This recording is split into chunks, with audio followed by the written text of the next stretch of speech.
40년 동안 마지막 이제 이스라엘이 유다가 패망하는 그때 예언 사역을 했는 선지자인데요. 북이스라엘이 BC 722년에 망했습니다. 형제 나라였던 이 북이스라엘 망하고 나서 하나님은 계속해서 선지자들을 통해서 경고하셨어요. 너희들이 이 북이스라엘처럼 그 길을 따라가면 이 남유다도 망하게 될 거라고 여러 선지자를 통해서 말씀하셨고, 이제 마지막 거의 이제 마지막 망하기 바로 전에 이제 예레미야를 통해서 예언을 하셨습니다. 여러분, 성경에 보면 이 예레미야는 굉장히 외로운 선지자입니다. 하나님이 결혼도 못하게 하셨어요. 결혼도 못하게 하셨고, 호세아는 억지로 결혼시켰잖아요. 근데 반대로 이 예레미야는 결혼도 못했습니다. 그리고 민족에서는 온갖 조롱과 핍박을 받고 반역자로 낙인이 찍혔어요.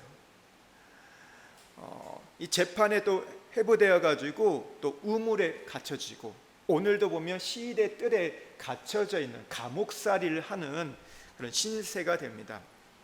그러니까 평생 어떤 누추한 삶을 살았고 저 혹독한 이 고난 가운데 살면서 눈물의 선지자라는 별명을 갖습니다. 애통하는 선지자. 그래서 뒤에 보면 이 에레미야 다음에 뭐가 있습니까? 에레미야 애가가 있습니다. 눈물의 선지자였어요. 일평생 엄청난 슬픔과 고통, 그리고 그가 전했던 메시지는 인기 없는 메시지였어요. 사람들이 열이면 열 다 거절하는 그런 메시지였습니다. 대중들이 어떻게 좋아하는, 그러니까 선호하고, 그러니까 뭐 요즘 같으면 이런 거죠. 설교를 하면 뭐 우리가 이제 올라가지 않아요? 그러면 그 슈팅수가 뭐 10만이 되고 20만이 되고 이렇게 많은 사람들이 듣고 좋아하는 그런 설교가 아니라, 설교하면 거의 한두 사람 들을까 말까 하는, 아예 사람들이 신경 안 쓰고 왜 그딴 설교하냐, 그딴 말하냐, 오히려 그러면서 너는 민족의 반역자다, 민족을 팔아먹는 자다, 거짓 선지자라 매도를 당했던, 그러면서 이제 감옥까지 갇혔던, 어떻게 보면 정치범 수용소에 갇히게 되는 거예요. 이제 정치범으로 이렇게 갇히게 됩니다. 그가 전했던 메시지는 무엇입니까? 지금 유다가 하나님의 율법을 무시하고 우상을 숭배했기 때문에 치는 강국인 바벨론에게 패할 거다. 그래서 바벨론의 포로로 70년 끌려가게 될 거다. 그렇기 때문에 너희는, 이 민족은 바벨론에게 항복하고 조용히 포로로 끌려가라는 얘기입니다. 여러분, 이 메시지를 전달한다고 생각해 보세요. 여러분, 우리의 역사에서 돌아볼 때, 예를 들어서 만약에 뭐 그런 일은 아니지만 우리가 일제 36년을 겪었잖아요. 근데 그런 메시지를 전한다고 생각해 보세요. 그럼 여러분, 그것을 받아들일 사람이 어디 있어요?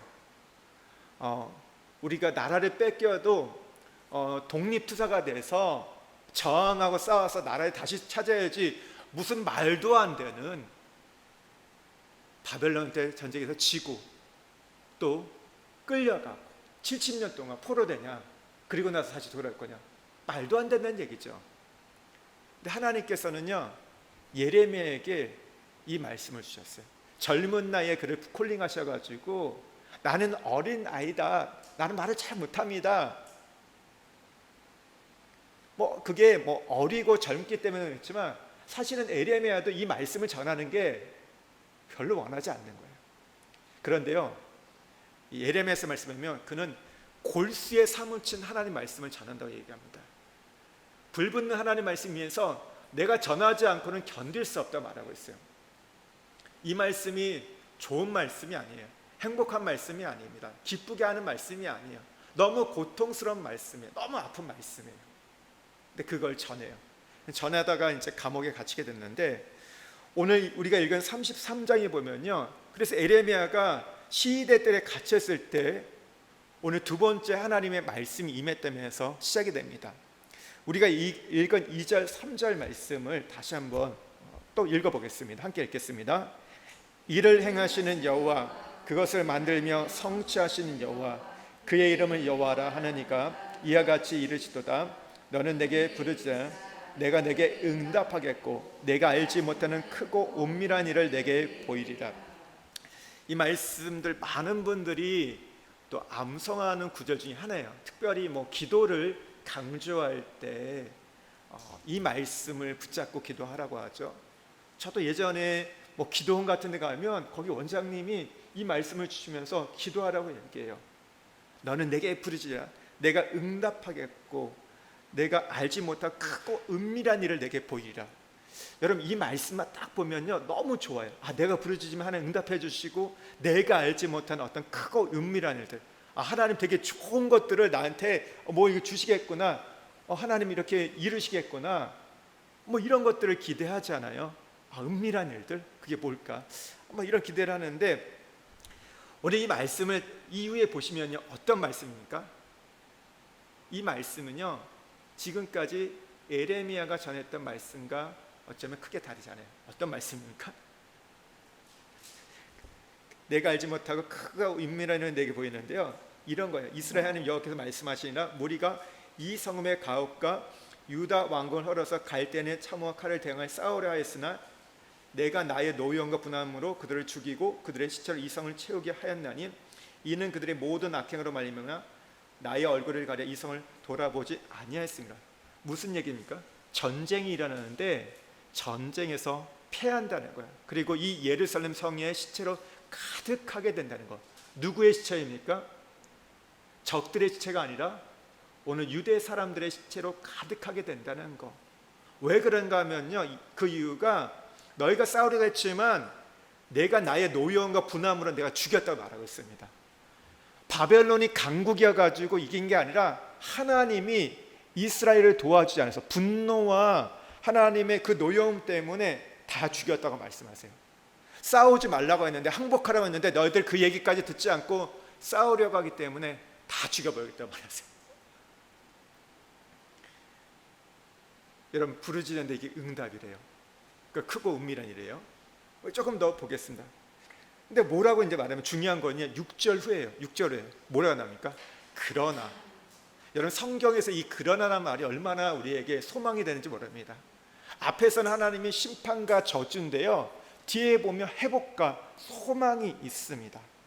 보라, 내가 이 성읍을 치료하며 고쳐 낫게 하고 평안과 진실이 풍성함을 그들에게 나타낼 것이며 내가 유다의 포로와 이스라엘 포로로 돌아오게 하여 그들을 처음과 같이 세울 것이며 내가 그들을 내가 범한 그 모든 죄악에서 정하게 하며 그들이 내게 범하며 행한 모든 죄악을 사할 것이다. 그러나 뭐라고 말씀하세요? 하나님이 이 성읍을 치료할 거라고 말씀하세요. 고쳐서 이 성읍 안에 평안과 진실이 풍성함이 그들에게 나타나게 할 건데, 그런데 그 하나님의 방법이 뭐냐면 유다가 포로로 끌려갔을 때, 오늘 바벨론의 포로로 70년 동안 포로로 끌려갔을 때 내가 그들을 다시 돌아오게 해서 처음과 같이 세울 거라고, 그러면서 그들이 범했던 죄를 사하여 정결케 할 거라고 말씀을 하십니다. 그리고 나서 9절에 뭐냐면요, 이 성읍이 세계 열방 앞에서 나의 기쁜 이름이 될 것이며 찬송과 영광이 될 것이며 그들은 내가 이 백성에게 베푼 모든 복을 들을 것이요 내가 이 성읍에 베푼 모든 복과 모든 평안으로 말미암아 두려워하며 떨리라. 세계 열방 앞에서 오늘 하나님의 자랑이 된다는 거예요. 기쁨이 되고, 내가 이런 거죠. 우리 마치 자녀가 출세하면 어떻게 돼? 부모들 막 얘기하잖아요. 내 아들이라고, 내 딸이라고 하면서 막 이렇게 얘기하는 것처럼 자랑하겠다는 거야. 그리고 내 찬송과 영광이 되고 이 백성에게 베푼 모든 복을 듣게 될 것이고, 그리고 이 복을 통해서 또 다른 민족이 복을 얻게 될 거라는 말씀을 하십니다. 두려워하게 될 거라 얘기하세요. 여러분, 지금 이 말씀을 잘 보시면요, 우리가 앞에서부터 계속 봐야 돼요. 너는 내게 부르짖으라. 그러면 내가 응답하겠고 내가 알지 못하는 은밀한 일을 내게 보이라는 것들.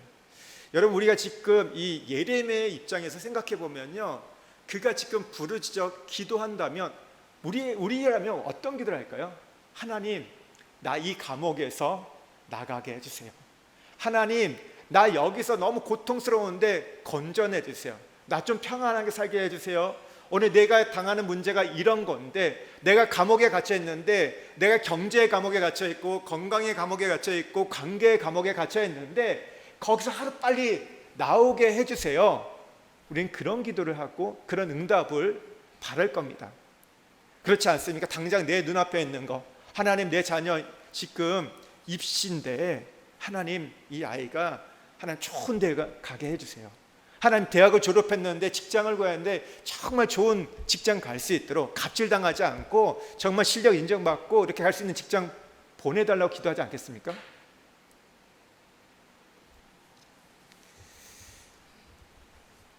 그런데 오늘 예레미야에게 왔던 응답은 그게 아니었어요. 보여줬던 크고 은밀한 일은 그게 아니었어요. 정말 원치 않았던, 정말 원치 않고 너무 고통스러웠던 바벨론의 70년의 포로로 끌려갔다가 돌아와야지만이 너희들이 정결케 되고 회복게 되고 너희들이 다시 이 나라가 세워질 수 있다, 이야기를 하세요. 우리가 문제를 갖고 기도하면요, 여러분, 그 문제에 우리는 초점을 맞추는데 하나님은 거기에 초점을 맞추지 않으세요. 그 문제 너머에, 그 이상의 것들에. 여러분, 지금 사실 이스라엘 민족에게 하나님 말씀이 뭐냐면, 너희들이 바벨론 포로 끌려갔다 돌아오면서 내가 새롭게 너희들과 언약을 맺을 거야. 그래서 보면 이제 새 마음과 새 영을 줄 거야, 이런 얘기를 하고, 또 이야기가 뭐냐면 하나님께서 인간을 창조하실 때, 또 아브라함을 부르실 때 어떤 존재를 주셨어요? 복의 근원으로 부르셨잖아요. 그게 인간이 주신 본질적인 목적인데, 우리를 구원하신 목적인데, 그걸 다시 회복해야 한다는 거예요. 그러니까 어떤 본질적인 문제에 대해서 건드리시면서 이걸 풀어감을 보게 됩니다.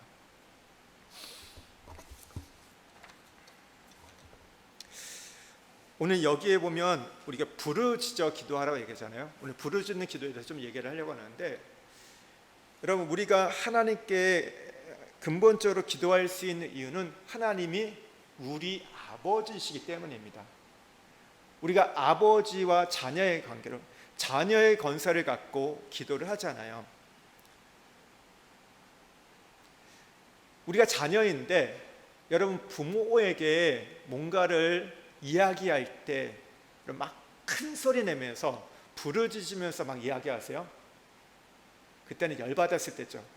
열받았을 때, 자기 마음에 안 들었을 때 막 이렇게 하는데, 보통 어떻게 해요? 조곤조곤 얘기하죠. 그냥 조용하게, 아버지 이렇다, 이걸 좀 도와줄 수 있냐, 이런 일들이 있는데 어떻게 하면 좋겠냐, 이렇게 얘기를 하잖아요. 막 부르짖으면서 막 싸우는 것처럼 하진 않아요. 막 그냥 굉장히 더 이제 우리가 필요한 게 있으면 어떻게 정중하게 얘기하잖아요. 정중하게 얘기하잖아요. 그러니까 우리가 꼭 반드시 소리 지르면서 기도하지 않아도 그냥 대화처럼 얘기해도 하나님은 들으실 수 있어요. 그런데 오늘 여기는 뭐라고 얘기해요? 부르짖으라고 말씀하세요. 성경의 여러 곳에 보면 부르짖으라고 얘기하는데, 왜 지금 부르짖으라고 말씀하셨을까요? 여러분, 부르짖는 것은요, 이 부르짖는 사람이 아주 고통스러운 상황에 처했기 때문입니다.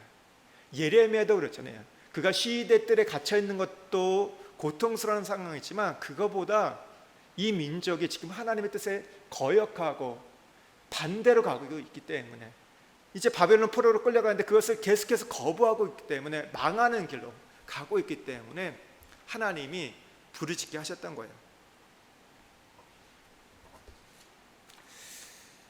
여러분, 우리 가운데 그런 분이 있어요. 나 기도가 안 된다, 기도를 못 하겠다 하는 분들은요, 부르짖다가 이렇게 기도를 못 하겠다는 분들은 좀 살만하니까 그게 안 되는 거예요.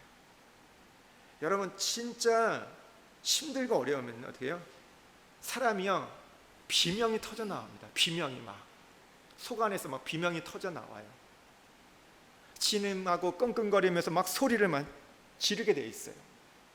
정말 우리의 삶이 어렵고 힘들면요, 위기가 오면요, 여러분 부르짖을 수밖에 없어요. 그런데 내가 아직 살만하고 아직 내가 좀 다른 방법이 있다고 생각하니까 그렇게 안 하는 거예요. 너는 내게 부르짖으라, 이 말씀은요 하나님의 명령입니다. 근데 더불어서 이거는 부르짖어도 된다는 허락도 있습니다. 여러분 생각해 보세요. 하나님이 우리에게 부르짖는 걸 허락하지 않았는데 우리가 감히 어떻게 하나님께 부르짖을 수 있겠습니까? 왜요? 우리는 지금 하나님 앞에 도움을 요청하는 거잖아요. 부탁을 하는 건데 하나님이 말하지 않는데 가서 막 소리 지르고, 여러분 부르짖을 때 여러분 제정신입니까? 말이 제대로 나옵니까? 부르짖을 때 기도해 보면요 말이 이게 앞뒤가 안 맞아요. 한번 들어보세요. 제가 기도할 때 들어보세요. 이게 맞는 얘기인지 주어 목적 동사가 이게 제대로 맞는지 한번 들어보세요. 말이 논리적으로 얘기하는지 보면요 이야기했다가 또 뒤에 딴 얘기했다 왔다 갔다 막 해요. 예. 그러니까 너무 제 기도 듣지 마시고요. 근데 들어보면 그래요. 이렇게 부르짖을 때 보면요 별로 이성적이지 않은 것 같아요. 굉장히 감성적입니다. 막 그냥 속 안에 있는 거 막 쏟아내요. 근데 여러분 우리가 정말 필요한 게 뭐예요? 이게 필요해요. 아버지 나 진짜 지금 100만 원이 필요해. 이렇게 얘기하면 되는데 하나님 나 이거 없으면 죽습니다. 이거 나 지금 나 어떻게 살라고 하면서 이렇게 얘기 막 해요. 부르짖을 때 보면 사실 그렇게 보면 이게 보면 이제 굉장히 이성적이지 않고 논리적이 않는데 오늘 부르짖으라고 얘기하세요. 근데 하나님이 허락하기 때문에, 그러니까 큰 소리로 내보라는 거예요. 하나님이요. 그러니까 하나님께 소리 질러도 된다는 거예요. 근데 그러면 왜 하나님께서 부르짖는 기도를 하라고 하셨을까요? 그거는 우리가 앞에서도 좀 우리가 출애굽기도 공부할 때도 봤지만 기도할 때 하나님이 일하시기 때문입니다. 이스라엘 백성이 430년에 이제 애굽 생활하면서 이제 출애굽하려니까 어떻게 돼요? 민족에게 환경에 고난을 주시잖아요. 요셉을 알지 못하는 왕이 일어나가지고 남자아이들은 다 죽이고 그리고 이제 고된 노동을 해서 고통스럽게 만들어요. 그랬을 때 어떻게 합니까? 하나님이 부르짖게 만드세요. 부르짖는 게 뭐예요? 기도예요. 근데 여러분 이 기도가 그러면 굉장히 거룩한 기도일까요? 성숙한 기도일까요? 아니에요. 하나님 못 살겠어요, 죽겠어요, 살려주세요, 도와주세요, 이런 기도였을까요? 근데 하나님은 그 기도를 듣고 어떻게 하세요? 그 기도의 분량이 차니까 모세를 세우시고 이스라엘 백성을 오늘 출애굽해서 가나안 땅으로 인도하세요. 여기도 보면요 이스라엘 백성들의 기도의 내용이 이거예요.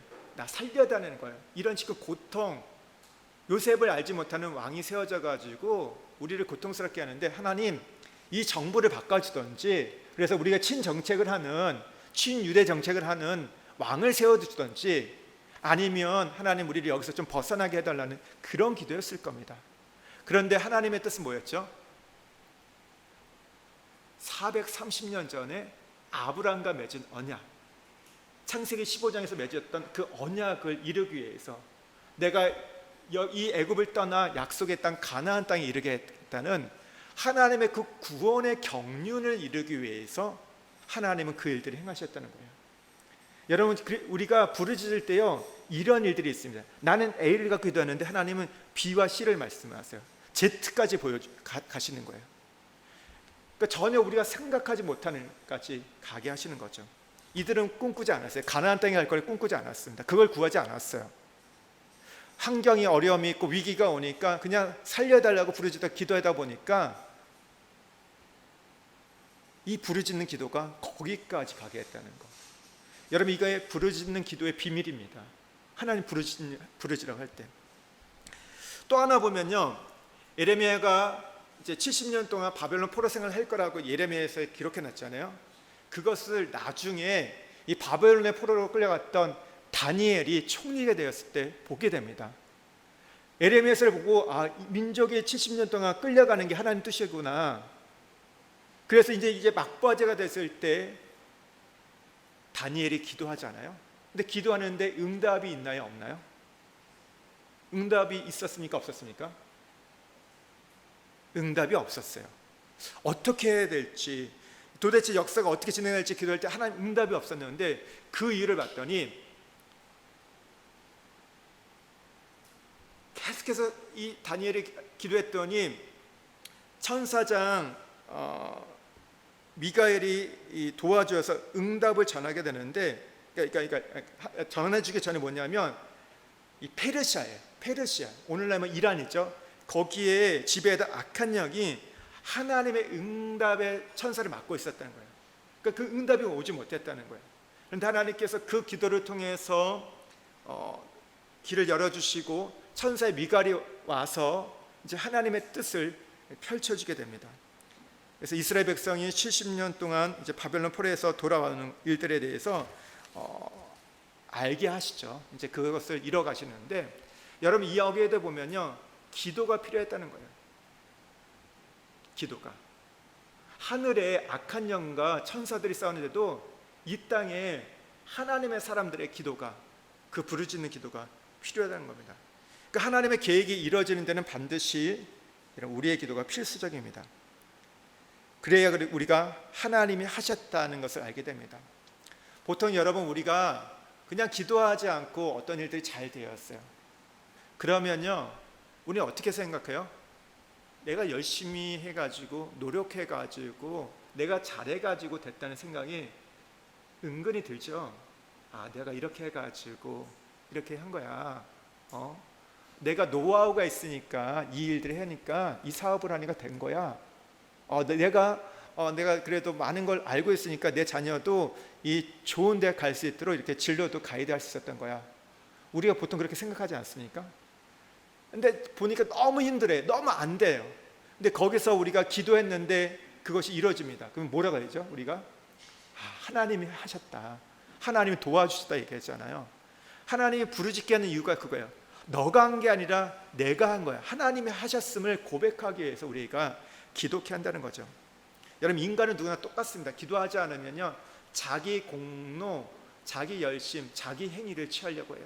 자기가 자랑하고 자기가 그거에 대해서 그래서 상급받으려 하는 거죠. 근데 기도할 때는요, 이게 하나님이 아니면 할 수 없어. 그러면 어떻게 해요? 우리가 모든 영광과 존귀를 하나님께 올려드린다고 이야기하게 되죠. 우리가 어떤 부르짖을 만한 문제가 우리에게 만나게 됐다면요, 내가 겪고 있는 어려움보다 더 중요한 문제가 하나님의 계획 가운데 진행되고 있음을 우리는 아셔야 됩니다. 전 세계에서 가장 이 전쟁의 리스크가 많은 나라 중에 하나가 대한민국이잖아요. 지금 전 세계 두 군데서 전쟁이 있지만 대한민국은 늘 이 리스크가 있잖아요. 그러니까 남북이 지금 분단돼 있잖아요. 휴전 상태잖아요. 종전이 아닙니다. 아직 휴전 상태잖아요. 그러니까 언제든지 전쟁이 터질 수 있는, 그리고 간혹 국지전이라고 말하겠지만 가끔 이제 옆으로 미사일 쏘기도 하고. 여러분, 연평도 사건 있은 지 한 10년밖에 안 됩니다. 10몇 년밖에 안 돼요. 그렇게 오래되지 않아요. 지금 73년 동안 분단 국가인데 사실 이 대한민국이 이렇게 평화스러울 때가 없었다고 합니다. 역사를 보면 우리가 한 5,000년 역사를 보면 이게 역사학자마다 다르는데 대략 한 950번 정도 침략을 받았대요. 기억할 게, 우리가 침략을 한 게 늘 침범을 당했대요. 우리가 이렇게 백의 민족, 우리는 굉장히 어떻게 평화를 좋아해서 그게 아니라 힘이 없어서 늘 당했다는 거죠. 사실은 당했던 민족인데, 이 얘기를 보면 5천 역사를 보면요, 5년에 한 번꼴 전쟁이 있었어요. 그런데 지금 73년 동안 전쟁이 없습니다. 일제 36년과 3년 동안 6.25 전쟁이 있고 난 이후에는요, 지금 70년이군요. 53년 보면 70년 동안 전쟁이 없어요. 여러분, 어떻게 이게 가능했을까요? 우리나라가 강대국이 되었기 때문에, 전 세계 10위권이 되고 산업화되고 민주화됐기 때문에 그럴까요? 요즘에야 그런 걸 많이 못 보는데, 예전에 보면요, 교회마다 또 기도원에 가면요, 구국 기도회가 많았습니다. 가보신 적 있으세요? 구국기도회가 많았어요. 민족을 위해서, 나라를 위해서, 이 국가를 위한 기도회가 굉장히 많았습니다. 그게 그냥 어떤 이벤트가 기도가 아니라 정말 철야하며 밤을 새우며 또 그것을 어떤 오랜 시간 동안 기도했어요. 그러니까 무슨 날만 되면 기도했어요. 뭐 저는 이 경험 중에 하나가 제 고등학교 때인 것 같아요. 고등학교 때 여의도에 간 적이 있었어요. 8.15 때 3일 동안 모여서 기도했던 거예요. 그때는 늘 모이면 그런 거예요. 뭐 우리가 뭐 부흥회도 있었지만 민족을 위한 기도했어요. 그러니까 나라를 위해서. 저도 그 고등학교 때 뭘 알았겠어요. 근데 제가 찾아갔어요. 그 영등포로 해가지고 갔는데 가가지고 그 땅바닥에 신문지 깔고 앉아가지고 땡볕에서 막 기도했던 게 기억이 납니다. 그렇게 민족을 위해서 기도했다는 거죠. 저는 믿습니다. 우리 선조들이, 우리 부모들이, 이 어른 세대들이 하나님 앞에 그렇게 매달렸기 때문에, 부르짖었기 때문에 우리가 6.25 이후에 보릿고개를 지나고 여러 가지 우리의 어떤 민족 항쟁이니까 고통, 굉장히 많은 어려움도 있었잖아요. 그럼에도 불구하고 하나님께 부르짖고 기도했기 때문에 하나님께서 이 대한민국을 지켜주셨다는 거죠. 그리고 하나님께서 더 나아가서 어떻게 해요? 140년도 안에 짧은 이 기독교 역사 가운데 대한민국을 열방의 제사장 나라라는 비전까지 하나님 말씀하셨어요. 우리는 남과 북의 통일을 위해 기도하는데, 근데 그 기도를 넘어서 하나님은 하나가 되었을 때 뭘 할 것인가?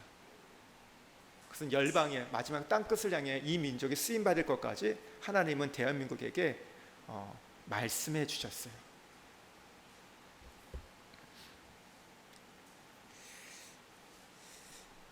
여러분, 우리는 지금 어떤 고통을 하나님께 부르짖고 있습니까? 하나님께서 우리가 이 부르짖을 만한 어떤 상황을 만나게 하셨는지 모르겠어요. 그러므로 우리가 부르짖는 기도가 나올 때는 아무리 다급해도요, 그 안에 있는 또 하나님의 역사를 주목해야 됩니다. 그 역사, 그 상황 너머에, 그 사건 너머에 있는 것들을 우리가 또 볼 수 있어야 되는데요. 근데 뭐 어떤 분들은 그러죠. 나는 지금 이렇게 형편이 좋아가지고 괜찮아가지고 부르짖을 만한 일이 전혀 없다. 그렇게 생각하실 분이 있을지 모르겠어요. 감사한 거죠. 평안하다는 건 좋은 거죠. 하지만 나에게 지금 아무 일이 없다고, 평안하다고 해서 여러분 내일도 미래도 우리가 평안할 거라고 누가 보장할 수 있을까요? 나는 아무 일이 없을 거야. 나는 아무 일이 없을 거야. 우리 집에는 아무 일이 없을 거야. 우리 남편에게, 우리 사업에, 우리 자녀에게는 아무 일이 없을 거야. 그렇게 보장할 수 있는 분 누가 있을까요? 저는 아무도 없다고 생각합니다. 왜 그런가 하면요, 이 마지막 때가 되면 환란의 때이기 때문에 아무리 살기 좋아진다고 해도 이 사람들의 마음이 피폐해지잖아요. 정신병이 더 많아지잖아요. 우리가 뭐 신앙을 떠나서 볼더라도요, 좋아지는 것좀 보지만 더 잔인한 일들이 많아져요. 그렇지 않습니까? 말도 안 되는 일들이 일어나고, 누가 우크라이나하고 러시아가 전쟁이 터질 걸 생각했습니까? 우리는 뭘 생각하고 있어요? 코로나만 벗어나면, 코로나만 끝나면 괜찮은데 전쟁이 터졌고 이제 이것도 조금 이제 장기화되고 있는데 또 언제 누가 이 중동에서 또 이렇게 터질 거라고 길게 보면 3년까지 보더라고요. 하마스를 이렇게 제거하는데 그러면 얼마나 또 힘들어져요 지금. 여러분, 우리가 편할 것처럼 보이는 그렇지 않아요. 상황들이 더 어려워지고 힘들어지는 것들. 근데 영적으로는 사실 더 그렇다는 거죠. 나는 괜찮을지 모르지만, 오늘 괜찮을지 모르지만 내일은 어느 누구도 보장할 수 없고, 나는 괜찮을지 모르지만 공동체가 괜찮지 않을 수 있다는 거예요. 우리 민족이 괜찮지 않을 수 있다는 겁니다. 보잖아요. 지금 어려움, 우리도 잘못하면 일본처럼 저성장의 늪에 빠진다는 이야기가 지금 나오고 있죠. 잠재 성장률이, 그러니까 성장률이 최소 2% 이상은 돼야 되는데 그게 기본적으로 돼야 되는데 지금 우리가 몇 퍼센트 나죠? 올해 예측하는 게 지금 1점 몇 %예요. 경기 침체라는 거죠. 침체를 겪고 있다는 거예요. 이게 뭐 전혀 예측치 못했던, 이스라엘과 하마스 전쟁이 있으면서 이제 고금리, 뭐 고물가, 뭐 유가 상승, 뭐 별게 다 있다 보니까 이런 일들이 상반기만 해도 하반기 되면 좋을 거라 예측했거든요. 근데 아닌 거예요. 그래서 이게 올 연말까지냐, 아니 내년 상반기, 늦으면 하반기면 좋아질 거라 예측해요. 그럼 그렇게 될까요? 제가 보니까 뭐 예측한 것들은 맞는 경우가 별로 없더라고요. 사람들이 정말 그 확신을 갖고 예측하면요, 모든 사람이 100이 그렇다면요 그렇게 안 돼요. 하나님 그렇게 안 하시더라고요. 네가 신이냐 하면서 그걸 안 하게 해주시더라고요. 굉장히 이게 조심해야 돼요. 우리가 어떻게 보면 꼭 우리나라 보면요 이래요. 축구 경기 보면요 이렇게 얘기해요. 우리가 뭐 어떻게 해서 이길 겁니다. 막 이렇게 해요. 막 이렇게 당연히 우리가, 우리 민족이, 우리나라가 국가대표 하니까 다 이렇게 어떻게 응원하죠. 근데 그것을 냉철하게 보지 않고 그냥 감정에 막 붕 떠가지고 막 하면요, 결국 보면요 꼭 그것 때문에 치는 걸 보게 돼요. 안 돼요.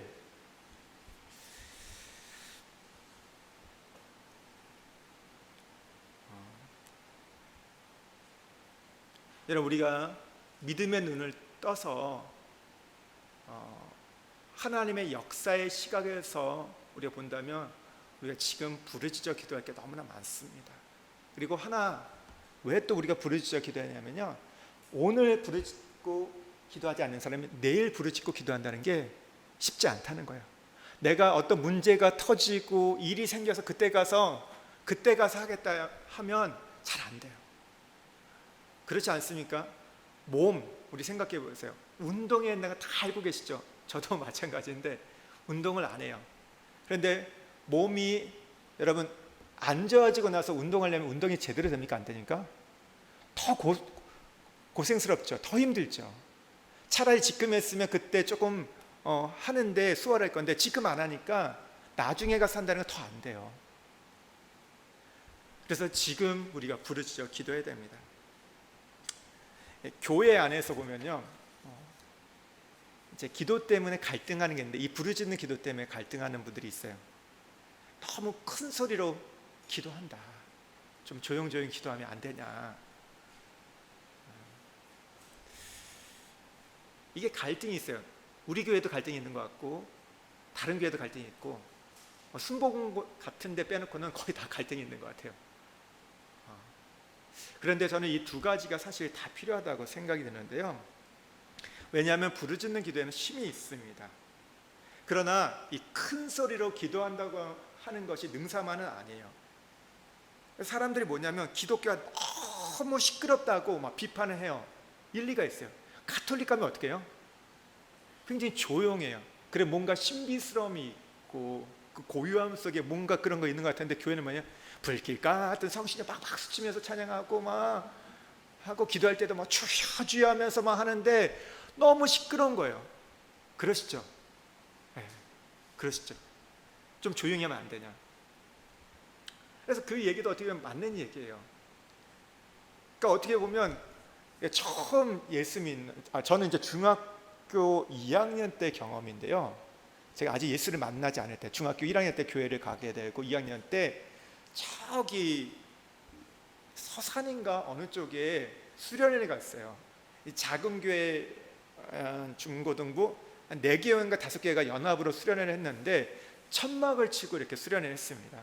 했는데 제가 아직 예수를 안 믿고 어릴 때니까 하는데, 거기서 이제 밤이 되면 어떻게 기도해요?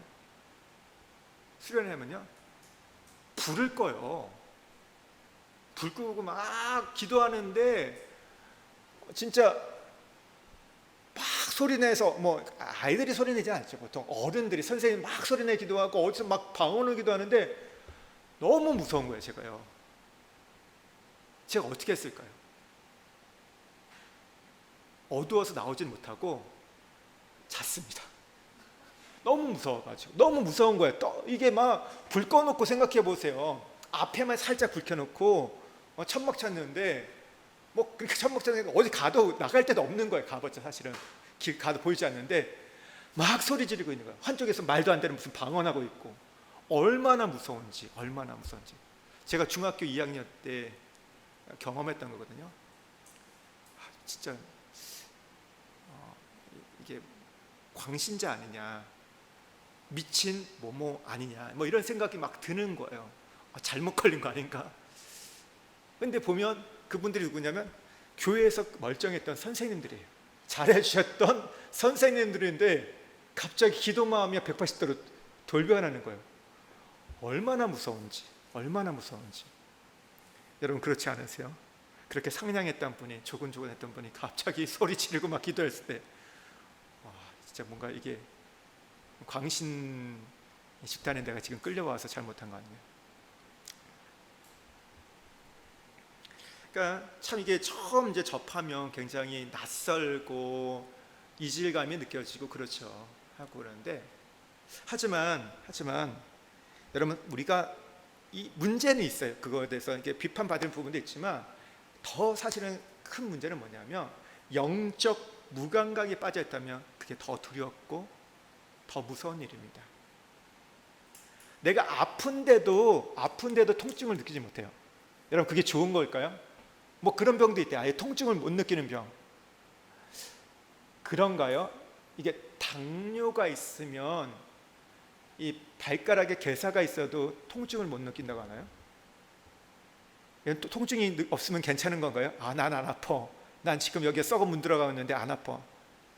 그게 좋다고 말할 분 있을까요? 더 심각한 거죠. 아프면 어떻게 돼요? 내가 지금 쉬어야 되구나. 아프면 내가 치료를 해야 되구나. 우리가 즉각 반응할 수 있잖아요. 여러분 그래서 우리가 몸에 열이 올라가는 게 꼭 나쁜 게 아니죠. 뭔가 몸에서 뭐 이상 반응이 있고 안 좋기 때문에 내가 지금 열이 올라가는 거잖아요. 그래서 내가 뭔가 지금 안 좋은 거니까 이걸 찾아야겠구나. 그걸 하잖아요. 우리가 부르짖어야 상황이 되는데 부르짖지 않는다. 사실 이거보다 두려운 게 없습니다.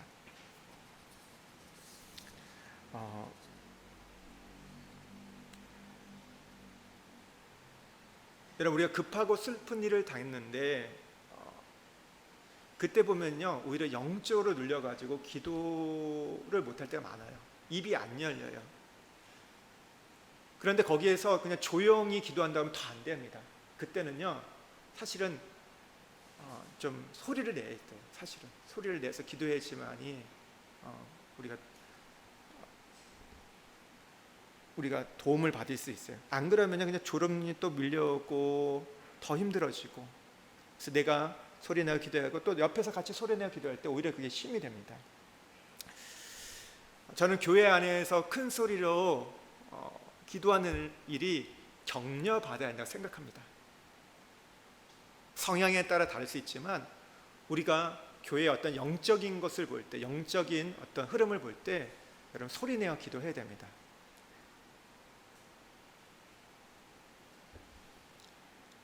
우리는 보니까 샤이 성도가 너무 많아요. 너무 부끄러운 분들이 너무 많고. 그런데 그래서 조용조용한 분이 있는데 힘 있는 교회하고 이제 성장하는 교회들 보면요 조용하지 않습니다. 하나님 예배할 때 보면 굉장히 열정적으로 예배하는 걸 보게 돼요. 찬양하고 기도하고. 여러분 그 찬양할 때는 그렇게 소리내어 찬양하는데 왜 기도할 때는 이렇게 소리 안 내세요? 우리가 그러잖아요. 찬양이 뭐라고요? 곡조에 딸린 기도라고. 그러자면 기도할 때도 소리 낼 수 있는 거예요. 그러니까 스스로 어떤 자기에 대해서 한계를 두지 마시고요. 그걸 좀 열어가기를 소망합니다. 그러니까 우리가 기도할 때 여러분 보시면요, 같이 소리내어 기도하면요, 그러니까 새벽에 많이 느껴요. 조용조용히 기도할 때 저도 가끔 있는데, 근데 그럴 때 보면요, 기도가 모르겠습니다. 이렇게 힘이 없다가 느껴질 때가 있어요. 근데 어느 날 소리내서 기도하는데 한 사람에서 두 사람, 세 사람, 네 사람 기도할 때 보면 그게 힘이 있고 이게 기도의 흐름이 있다는 걸 느껴져요. 이게 뭔가 흐름이 있고 이끌어 간다는 거. 그러다 보니까 더 힘 있게 기도할 수 있는 것들을 보게 됩니다. 어, 그러니까 교회 안에서 뭐 큰 소리로 기도내는 거 여러분 우리가 격려하셔야 돼요. 혹시 그런데 반대로 나는 그게 익숙하지 않은 분들도 있잖아요. 근데 그러면 그분들에 대해 또 이해도 필요해요. 아직 그 부분들이 정확히 잘 안 되기 때문에. 그럼에도 우리가 이 둘 중에서 선택을 한다면 소리내어 기도하는 거, 이걸 우리가 붙잡는 거죠. 그러면서 중요한 게 뭐냐면 기도할 때는요, 중요한 기도점을 갖고 기도해야 됩니다. 예수님을 보면요, 예수님이 뭐 오병이어 사건이 있고 뭐 죽은 자를 살리고 병든 자를 치료하잖아요. 근데 거기에 보면 예수님이 기도하셨다는 얘기가 그리 말이 안 나와요. 기도 안 하신 건 아닌데 뭐 그냥 간단하게 기도하는 것처럼 보여요. 근데 반면에 예수님이 사역을 시작하기 전에는요 40일간 광야에서 금식하며 기도하셨어요. 그리고 십자가를 지시기 전에는요 겟세마네 동산에서 땀방울이 핏방울 때까지 간절하게 기도하셨습니다.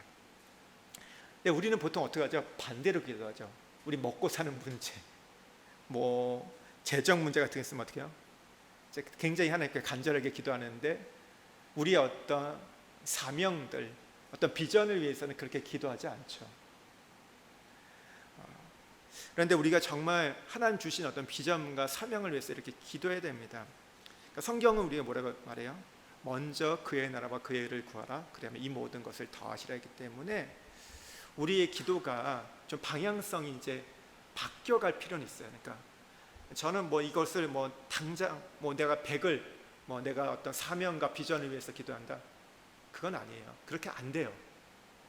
내가 지금 어떻게 보면 거의 뭐 99를 나의 먹고 사는 문제, 자녀 문제를 위해서 기도하고 뭐 일 정도를 뭐 교회를 위해서, 나라를 위해서 뭐 사명을 위해서 기도한다면 이걸 조금씩 바꿔가는 거예요. 99에서 95로, 90으로 하루아침에 안 됩니다. 했다가도요 용수철처럼 다시 돌아가요. 조금씩 해가는 거예요. 그러면서 이 기도를 늘려가는 거. 정답은 알아요. 사실 아는데 정답이 돼야 안 돼요. 우리가 적용이 안 되는 게 문제인 거예요. 과욕을 부리면 안 됩니다. 조금씩 바꿔가는 거예요. 그게 신앙의 훈련이에요. 사실은 현실이 그러거든요. 우리가 완벽하게 안 됩니다. 여러분 우리가 진짜 완벽하면 뭔지 아세요? 결론은 그게 십자가예요. 우리가 죽는 거예요. 근데 거기까지 갈 수 있나요? 못 가나요? 지금 안 되거든요. 근데 안 된다고 해서 포기하는 게 아니라 조금씩 우리 삶을 포기하고 내려놓고 부인하면서 그렇게 가는 거죠. 그러면 또 보면 성령이 도와주셔서 거기까지 이끌어 가시는 거기 때문에 그 기도로 우리가 바꿔가야 됩니다. 그럴 때 우리의 기도가 능력이 있고 그 안에 역사가 있죠. 그렇잖아요. 지금 예레미야를 받아들였고 어떤 출애굽기를 받아들였고 다니엘을 보더라도 자기가 기도했던 것보다 그 이상의 그 너머의 부분들로 하나님 인도해 가시잖아요. 우리가 그렇게 가야 됩니다. 그래서 우리가 이제 신약에 와서 우리의 기도의 결론은 하나님 나라를 위해 기도하는 겁니다. 하나님 나라가 이 땅에 임할 수 있도록. 그래서 우리 교회를 위해서 여러분 기도하셔야 돼요.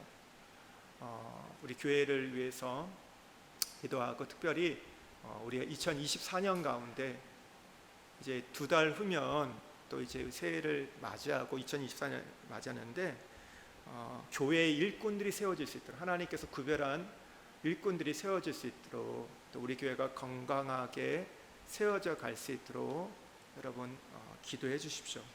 그리고 우리가 조국 대한민국을 위해서 기도해야 되죠. 여러 가지 어려움이 있는 상황입니다. 분열이 갈등이 여러분 너무 그게 달라 있어요. 그러니까 누가 지금 말해도 듣지 않습니다. 아무리 옳은 얘기를 듣지 않는 지금 시대인 거예요. 분열과 다툼과 증오, 이 사단이 뿌려놓은 가다치가 너무 심합니다. 서로 죽이려고 하지. 이것을 위해서 우리가 십자가로 화목의 다리가 놓아지도록 우리가 기도해야 됩니다. 또 북한을 위해서도 우리가 기도해야 되고 3대 세습이 김일성, 김정일, 김정은 3대 세습이 무너져야 됩니다. 이건 단지 독재가 아니고요. 왜 그런가 하면 여기는 김일성 주체 사상이 있잖아요. 김일성 주체 사상이 뭡니까? 10대 종교에 포함되어 있어요. 김일성교가 있는 거예요. 2400만 명이 갖고 있는 신도가 있는 집단이에요. 그러니까 이것들이 깨어져야 됩니다. 금수산에 지금 김일성과 김정일 미라를 전시되어 있잖아요. 엄청난 돈들이 거기에 투자되고 있습니다. 그걸 유지하기 위해서. 그것만 하지 않아도 북한 백성들 먹고 사는 문제, 굶주린 문제 어느 정도 해결할 수 있다고 하더라고요. 근데 그렇지 않고 있어요. 그러니까 그게 우상이 무너져야 되는 거예요. 우상이 무너져야 하는 것들. 그리고 그 땅에 해방이 임할 수 있도록. 또 숫자가 뭐 이게 조금씩 다른데 뭐 10만 명, 20만 명 얘기할 때도 있고 더 줄을 때도 있는데, 북한은 폐쇄적인 나라이기 때문에 정확한 수치는 없습니다. 정치범 수용소 가운데 갇혀 있는 사람들, 신앙 때문에 갇혀 있는 사람들이 해방될 수 있도록 우리가 기도해야 돼요. 그리고 우리가 이 자카르타 땅을 위해서, 인도네시아를 위해서 이제 오늘 보니까 어제 보니까 다 여기 대선 후보들이 유력 빅3가 다 결정이 됐죠. 지금 결정이 됐고 부통령 후보까지 같이 결정이 됐습니다. 내년에 2월에 뭐 선거가 있고 대선이 있고 50% 이상이 안 되면 6월에도 뭐 결선이 있고, 또 하반기에는 여기 뭐 주지사 선거도 있다고 얘기를 했습니다. 1년 내내 또 선거잖아요. 근데 우리 이것을 위해서도 우리가 이 땅에 자카르타 땅에 있기 때문에 기도해야 됩니다. 인도네시아를 위해서 기도할 때 아모스의 말처럼 공법이 물같이 정의가 하수같이 흐르도록, 이 땅 가운데 정직이 회복되도록, 부정과 부패, 여러분 우리가 그것은 살면서 많이 경험하잖아요. 이 땅이 그런 부패 지수나 이런 것들이 사라지도록. 그래서 하나님, 여러분 우리가 여기서 기도할 때 우리가 믿는 사람을 뽑혀달라고 기도하는 건 아니잖아요. 이 땅의 현실이 그렇잖아요. 근데 뭐예요? 그래도 하나님께서 보면 고레스라는 사람을 세워가지고 오늘 이 바벨론 포로에서 하나님께서 돌아오게 하셨던 것처럼, 그런 고레스와 같은 자들이 또 이 땅 가운데 세워질 수 있도록 하나님의 깊은 경륜 속에서, 하나님은 믿는 자만이 아니라 믿지 않는 자를 통해서도 역사를 해가세요. 하나님의 이 우주적인 역사 속에서 그렇게 해가십니다. 그런 사람이 세워져 갈 수 있도록, 준비될 수 있도록 여러분 우리가 기도하셔야 됩니다. 2억 8천만 명의 우리가 인도네시아 땅을 위해서, 많게 보면 여기에 크리스찬이 뭐 3천만까지 10%까지 보는 경우도 있는데 뭐 그거는 왔다 갔다 하는 것 같아요. 하지만 어쨌든 그 기독교인들을 위해서, 여기에 또 탄압받는 기독교인도 있죠. 그 기독교인들의 안전을 위해서 우리가 기도해야 되고, 이 땅이 복음이 흥황할 수 있도록 우리가 기도해야 될 겁니다. 이게 지역마다, 섬마다, 종족마다 이 복음화율이 또 다르잖아요. 그렇기 때문에 이 부분들을 위해서 우리가 기도해야 하는 것들. 또 여러분 기도할 게 뭔지 아세요? 여러분 저는 이게 저한테 주어진 과제고 우리 모두에게 주어진 기도의 제목인데요. 여러분 뭘 기도해야 되냐? 우리가 이 땅에 있는 사람들을 위해서 기도하는데 가장 먼저 기도할 사람이 있습니다. 누군지 아세요? 누군지 아세요?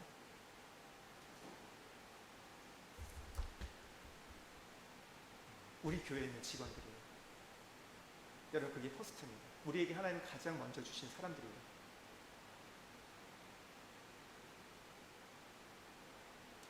이분들이 여기서 그냥 일하고 그냥 월급 받고 그렇게만 간다?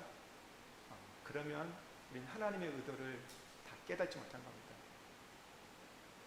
여러분 우리가 직접 우리는 전할 수 없죠. 법적으로 못하고 하는 것들. 그럼에도 불구하고 하나님 우리에게 붙여주신 사람이라는 것을 우리 인식하셔야 돼요. 그러면 어떻게 하셔야 돼요? 직원이지만 또 한편 뭐예요? 복음이 필요한 사람인 것을 우리가 인식하면서 기도하셔야 됩니다. 만약에 그거에 대해서 우리가 이분들의 어떤 영혼의 구원에 대해서 우리가 할 수 있는, 우리가 결정하는 건 아니죠. 그런데 그거에 대해서 우리가 아무것도 하지 않았다. 그럼 그 부분에 대해서 하나님 우리에게 책망하실 겁니다. 만약에 아무것도 안 했다면. 왜냐하면 우리와 아예 상관없는 분들이라면 뭐 하나님 우리에게 맡겨주시는 게 아니기 때문에 뭐 그렇다 칠 수 있는데 바로 우리에게 붙여주셨잖아요. 그것도 한 번, 두 번이 아니라 5년, 10년, 15년 긴 시간을 붙잡았다면 그 책임은 우리에게 하는 부르시고, 너 뭐 했냐? 너 뭐 했냐? 하나님은 물으실 겁니다. 1번은 목사에게 물을 거고요. 2번은 누구한테 물어볼까? 오래 계신 분일수록 하나님 그걸 물어보실 거예요. 그건 우리가 정말 하나님 앞에서 이 부분들에서는 우리가 긴장감을 좀 가지셔야 돼요. 사실은. 그렇기 때문에 단지 우리가 일하는 직원을 뛰어넘어서 존중해야 됩니다. 존중해야 되고 영혼으로 볼 수 있어야 돼요. 그거는 여러분 가정에서 만나는 굉장히 이렇게 이게 이 모양이 뭔지 아시죠? 이게 상징이 뭔지 아시죠? 얼마나 중요한 상징이 이렇게. 네. 죄송합니다. 일단 여러분 우리 가정에 와 있는 분들도 마찬가지인 거예요. 그 관점으로 보셔야 돼요.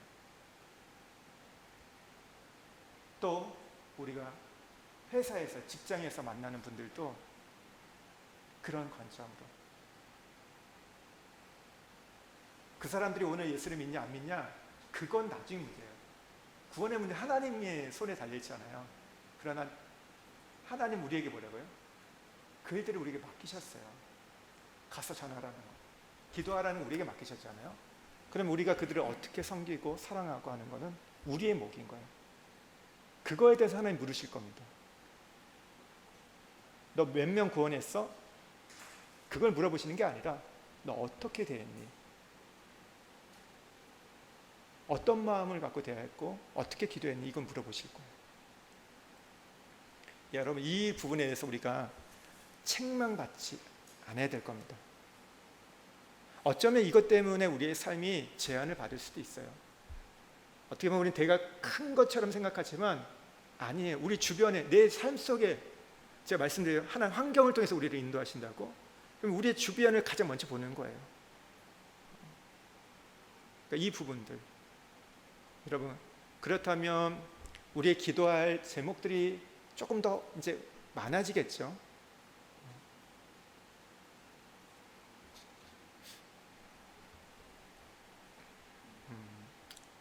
그리고 우리가 지금 전 세계 일어나는 일들도 많이 있잖아요. 이스라엘과 하마스의 전쟁을 있어도 또 기도해야 되고, 또 우리가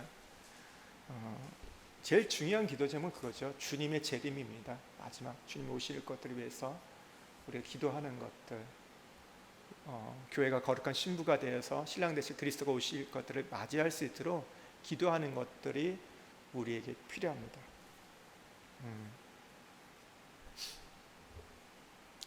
이러죠. 근데 우리가 기도해야 한다고 생각해놓고 사실은 실제로 기도하지 않고 지나갈 때 많이 있는데, 그렇기 때문에 우리가 일천 기도 운동을 하면서 해보는 거예요. 이 시간을 우리가 또 혼자 하는 게 아니라 우리가 공동체 안에서 함께 하기로 이렇게 했기 때문에 좀 더 할 수 있는 기회가 주어진다고 생각이 듭니다. 한 가지 다시 말씀드려요. 내가 지금 이걸 했다가 못했어요. 어떻게 될까요? 그냥 다시 하시면 돼요. 너무 고민하실 필요 없고, 내가 어제 못했구나, 너무 이렇게 자책할 필요 없이 오늘 하면 되는 겁니다. 나 어제 못했지 이 말만 하다가 오늘도 못하면 그게 더 큰 문제인 거예요. 어제 못했어도 그러면 다시 내가 오늘 하는 거예요.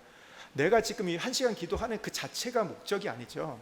그 시간을 채우는 게 목적이 아니죠. 그걸 통해서 우리가 기도할 바를 기도해 가려고 하는 거, 그게 중요하기 때문에 어제 못했던 분 마음에 자유를 얻기를 주의를 축복드립니다. 네, 자유하십시오. 너무 거기에 매어가지 마십시오. 권사님도 안 했으면 가슴을 찢고 애통하고, 권사님들은 안 됩니다. 권사님들이 그렇게 해서는 안 됩니다. 애통하시고, 하나님 제가 왜 못했을까요? 사모도 안 됩니다. 왜 못했을까 하면서 정죄하라는 게 아니라 하나님 앞에 그런 간절한 마음 갖고 우리가 기도해야죠. 여러분, 우리에게 그런 주님의 마음이 부어지고 우리에게 부르짖을 수밖에 없는 기도 제목이 주었다면 오히려 그것을 감사하면서 기도하기를 소망합니다. 왜냐하면 그 부르짖는 기도 이후에 하나님께서 우리에게 더 큰 것을 계획하고 있기 때문에, 더 본질적인 것들을 우리에게 말씀하시고 이끌어가기 때문에 그렇게 기도할 수 있는 우리가 되기를 소망합니다. 우리 같이 이 시간 기도하겠습니다.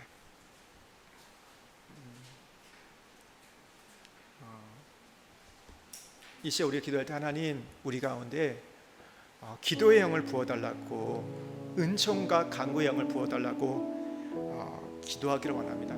하나님, 제가 뭘 기도할지 가르쳐 주십시오. 주님, 저는 제 가정에 대해서 저의 문제만 이렇게 기도할 수밖에 없는 연약함이 있는데 오늘 성령께서 우리의 기도를 도우신다고 하셨사오니 오늘 제가 무엇을 기도할지를 가르쳐 주십시오. 또한 우리가 부르짖는 기도에 응답하시고 크고 은밀한 일을 우리에게 알려준다 말씀하는데, 우리의 마음의 심령이 이것을 깨닫게 해주시고 우리의 눈이 열려 우리의 심령의 성령의 역사, 하나님의 일들을 볼 수 있게 해주시고 하나님 부르짖을 수 있는 기도가 우리 안에 있게 해달라고. 우리 주여 은혜를 주시옵소서 한번 외치고 기도하겠습니다. 주여 은혜를 주시옵소서. 하나님,